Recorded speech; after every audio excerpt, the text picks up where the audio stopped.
Après le retrait des pays de l'Alliance des États du Sahel de la CEDEAO, des réactions se multiplient sur les plateformes de médias sociaux. Parmi ces réactions, suivons quelques extraits du direct de Ibrahima Maïga, qui a fustigé le comportement de la CEDEAO, qui au départ était censé garantir le bien-être des populations des pays membres. La CEDEAO est un instrument qui était censé faciliter l'intégration. Ce n'était pas un instrument visant à réduire à néant la souveraineté de nos États. Nous sommes des États. Il rajoute également que cette dernière est à la solde d'un agenda étranger, notamment français. Quelque chose de ce genre pour nous garder continuellement dans une dépendance vis-à-vis de la France. On ne veut pas de la France. C'est fini.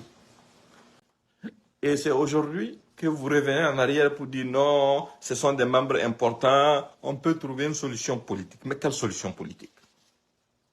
Vous n'avez jamais fait preuve de sincérité. On vous a interpellé ici à combien de reprises? Voici Talon est en train de modifier la constitution au Bénin. Il va se représenter. Qu'est-ce que vous dites actuellement? Rien. Mais si un coup d'État survient là-bas demain, c'est vous qui allez être les premiers à crier. Selon les différentes analyses de Ibrahima Maïga, les présidents Tinubu du Nigeria et Ouattara de la Côte d'Ivoire seraient à Paris en mission de déstabilisation contre la transition nigérienne.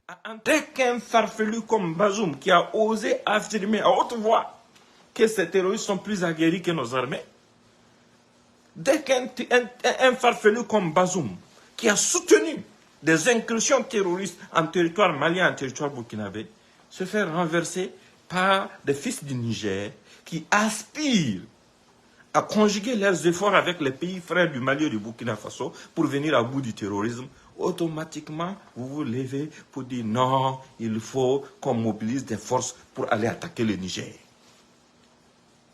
Allez jusqu'à couper l'électricité aux populations nigériennes. Dites-moi, dans quel traité de la CEDEAO ça se trouve? Et où est le lien entre CEDEAO et UEMOA? Pour aller jusqu'à priver le pays de ses avoirs. Aller jusqu'à faire fermer les frontières pour que les populations n'aient pas accès à la nourriture en espérant que les gens vont se révolter. Nous sommes des gens dignes. On a survécu, nos populations ont survécu à des choses pires que ça en fait. On a survécu à des grandes famines. Nous sommes les gens du Sahel et du désert. On est blindés, on sait se contenter du minimum. Nous savons comment vivre dignement. Donc vous voulez que nous on baisse la garde, on accepte vos conditions et bandicons et se resoumettre à la France pour que vous nous applaudissiez. C'est le même Alassane qui avait reçu Damiba. Parce que Damiba n'était pas révolutionnaire, il n'était pas quelqu'un qui était prêt à marcher dans la direction que le peuple souhaitait. Le même qui applaudit certains coups d'État. Le même qui félicite celui du Gabon. C'est le même qui trouve que chez le voisin du Burkina, et le voisin du Mali et chez les Nigériens, ça ne doit pas se faire. Et ce sont les mêmes qui vont jusqu'à recevoir sur leur sol tous ceux qui complotent contre notre pays. Tu dis que tu es contre le coup d'État. Tu reçois l'ex-directeur général de l'ANR à Abidjan. Tu reçois Djibril Bassolé à Abidjan. Ton frère fait recruter des mercenaires libériens. Je pèse mes moyens. Ton frère, photocopie, fait recruter des mercenaires libériens. On recrute toutes sortes de falfelus, tous les renégats de notre République, qui publient clairement les images de propagande des terroristes sur leur page Facebook. Vous les recevez chez vous, vous les nourrissez, vous les blanchissez, vous les logez dans les villas ministérielles pour espérer réaliser un complot contre nos peuples. Et vous dites que non, vous êtes en train de défendre des valeurs démocratiques. Et vous n'êtes pas en train de défendre des valeurs démocratiques puisque vous-même, vous n'êtes pas là démocratiquement. Vous avez tripatouillé une constitution pour continuer d'être présent. Et vous mettez ouvertement les bâtons dans les roues de tous vos challengers. Quand quelqu'un lève la voix contre vous, vous allez essayer de tourner partout dans le monde pour trouver des voies et moyens pour mettre fin à sa vie. Comme si le monde vous appartenait, comme si l'oxygène vous appartenait. Mais vous n'êtes rien. Vous êtes qui? Vous n'êtes rien. Vous n'êtes pas plus important que nos populations qui vivent dans les différentes localités qui subissent des attaques terroristes au Burkina Faso. Vous n'êtes pas mieux qu'eux. C'est la survie, l'intérêt supérieur de notre peuple, de nos populations, qui prime pour nous. Quelle CEDEAO? Avant même que la CEDEAO ne naisse là, on a toujours été là. On va être là après cette CEDEAO. Depuis quand la CEDEAO a été créée, vous nourrissez qui?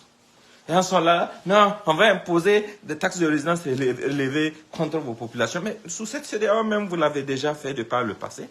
Qu'est-ce que ça nous a fait? Et nos résidents là, nos résidents qui sont là-bas, là, vous connaissez les rapports à votre économie? Mais bon, c'est normal, puisque vous avez clairement montré que vous êtes contre la survie des populations. Les mesures que vous allez prendre directement contre les populations, ça ne va pas nous étonner, parce que vous avez déjà pris des mesures de soutien à des terroristes pour aller tuer leurs compatriotes qui vivent dans nos pays. Vous avez pris des mesures pour aller aider à assassiner des présidents qui aujourd'hui sont venus pour rectifier les tirs dans leur pays comme au Niger. Vous avez pris ces mesures. C'est Dieu seulement qui vous a fait échouer. Donc il n'y a pas quelque chose que vous pouvez entreprendre qui va nous inquiéter ou faire reculer. Il faut que nous, nos populations, comprennent ça. C'est important. Nous sommes dans une bataille historique. C'est l'occasion pour nous d'être libres à jamais ou de devenir esclaves éternellement. Parce que si nous ne résistons pas, si nous ne faisons pas ce qu'il faut faire pour nous affirmer, affirmer notre souveraineté, affirmer notre droit à la vie, nous allons éternellement rester des états de substitution. Nous allons toujours rester à la botte des autres, qui vont toujours nous menacer avec les mêmes arguments, qui vont toujours sortir les mêmes arguments pour nous amener à faire marche arrière dès que nous marchons dans une dynamique qui ne les arrange pas. Si la Côte d'Ivoire veut n'a qu'à aller travailler avec la Tchétchénie, c'est son problème. Si le Nigeria veut, le Nigeria n'a qu'à aller travailler avec la Bosnie, qui s'en fout? Mais notre peuple a fait son choix de s'unir avec les peuples du Mali et du Niger pour arriver à bout de ce terrorisme. Ce terrorisme qui a commencé sous des régimes civils dans tous les trois pays et qui n'a fait que s'aggraver. Dans tous les pays du monde, quand tout est en train de s'écrouler, l'armée reste le dernier espoir. Ça reste l'institution à laquelle les populations peuvent s'adosser pour espérer s'en sortir. C'est ce qui s'est passé en France lors de la Deuxième Guerre mondiale. Le général de Gaulle, quand il a fait l'appel de Londres, qu'il avait élu, c'était un militaire. Vous n'êtes pas fier de son héritage. Aujourd'hui, vous n'avez pas nommé le plus grand aéroport de France en son nom pour lui dire merci. Vous n'enseignez pas son histoire. Il y a plein d'exemples comme ça dans l'histoire où des militaires sont sortis pour changer les choses là où les politiques ont échoué, là où les politiques ont tergiversé. Nous sommes aussi des êtres humains. Vous avez fini de manipuler les gens. Les terroristes massacrent les gens, vous ne dites rien. Les mêmes terroristes font des images publiées, vous criez à gauche, à droite pour dire que ce sont nos soldats qui sont en train de tuer des civils. Mais ça, c'est quelle manière ça? Vous inventez même des mensonges pour essayer de nous faire douter de nous-mêmes. Vous créez des situations compliquées pour nos populations. Couper l'électricité volontairement pour les populations, juste en espérant que les gens se révoltent. Tout ça, ça ne produit rien. Et maintenant, la France veut nous attaquer coûte que coûte. Comme elle ne peut pas le faire directement, elle veut passer par cette même CEDEAO qui va lancer les hostilités. C'est pour cette raison qu'ils ont sciemment boycotté la rencontre de Niamey avant-hier. Ils ont fait ça par exprès. Les gens de la CEDEAO, pour envoyer une lettre plus tard pour dire qu'ils avaient un problème technique et qu'ils vont reprogrammer plus tard. Et en même temps, Tienoubu se lève le lendemain, il va à Paris pour trouver Ouattara et Macron là-bas. Pour faire quoi? Pour prendre des décisions sur notre vie. Mais écoutez, votre lâcheté ne va pas marcher. Quitte à tous finir, on peut tous finir, il n'y a pas de problème. Mais votre lâcheté là, vous n'allez pas s'aimer les grains de votre lâcheté sur notre sol. Le sol de nos ancêtres, la terre de nos ancêtres qui nous a vu naître là, elle va tous nous avaler, un à un. Mais personne ne va nous traiter de lâches là-bas. Personne ne va avoir l'opportunité de faire de nous ce qu'il veut dans des pays où nos ancêtres se sont battus, corps et âme, pour obtenir l'indépendance. On n'a pas rejoint la CEDEAO pour perdre notre souveraineté. On n'a pas rejoint un quelconque organisme sous-régional pour perdre notre souveraineté. On n'a pas rejoint un quelconque organisme sous-régional pour devenir esclave d'une dynamique française. Non! On a rejoint ça pour le bien-être de nos populations. Mais si, à la première dispute, au premier différend, vous bafouez les textes de la CEDEAO et ce sont les populations que vous cherchez à étouffer, que vous cherchez à mettre dans une situation confuse, mais c'est grave. Jusqu'à la scène vient s'arrêter pour dire non, tout ce qui est arrivé là, ce n'est pas la CEDEAO, c'est pas la faute des militaires. Si tu ne peux même pas te retirer 10 000 francs au niveau des guichets automatiques, même si aujourd'hui les Nigériens ont faim, tout ça c'est la faute aux militaires, ils n'ont qu'à quitter le pouvoir. Mais ça c'est quelle parole bandit con. En fait, ce sont des gens qui se prennent pour des dieux. Vous n'êtes rien. Vous n'êtes pas plus important que quelqu'un. Et vous ne pouvez rien faire que Dieu n'ait autorisé. Nous sommes des croyants. Vous prenez des décisions qui portent atteinte aux vies de nos populations et vous venez faire croire aux populations que c'est la faute aux militaires. Ils vivent avec les militaires, ils savent que ce qu'ils vivent là, c'est pire que ce que vous souhaitez. Parce que c'est cette situation de terrorisme qui nous a amenés à ça. Depuis quand la CEDEAO a organisé une rencontre extraordinaire pour dire qu'il faut qu'on trouve une solution au terrorisme? Depuis quand?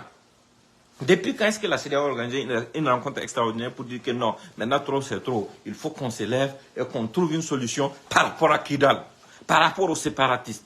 On ne peut pas accepter du séparatisme dans notre espace communautaire. Depuis quand la CEDEAO a menacé les parrains des terroristes d'utiliser la force contre eux? Absolument jamais. Pourquoi? Parce que pour eux, ce n'est pas un problème.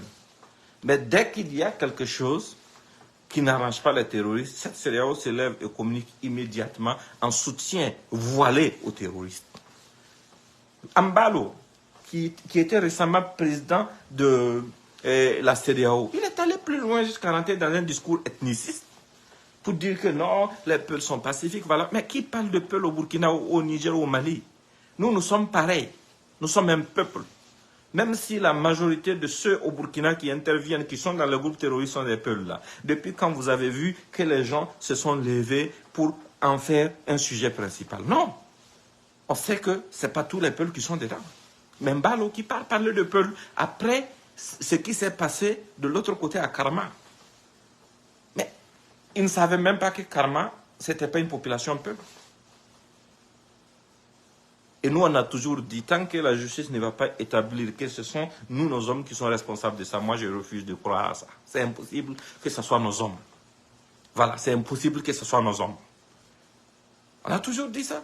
Mais ce genre, les gens de personnes qui tiennent ce genre de discours divisionnistes, qui essayent de nous enfoncer davantage, ce sont eux qui pensent, parce qu'ils ont quelques costumes, ils ont quelques alcools mal nourris qui sont autour d'eux, ils prennent des avions privés, ils se retrouvent dans une salle huppée, ils pensent qu'ils peuvent prendre des décisions pour nos vies. Non, vous ne pouvez rien faire en fait.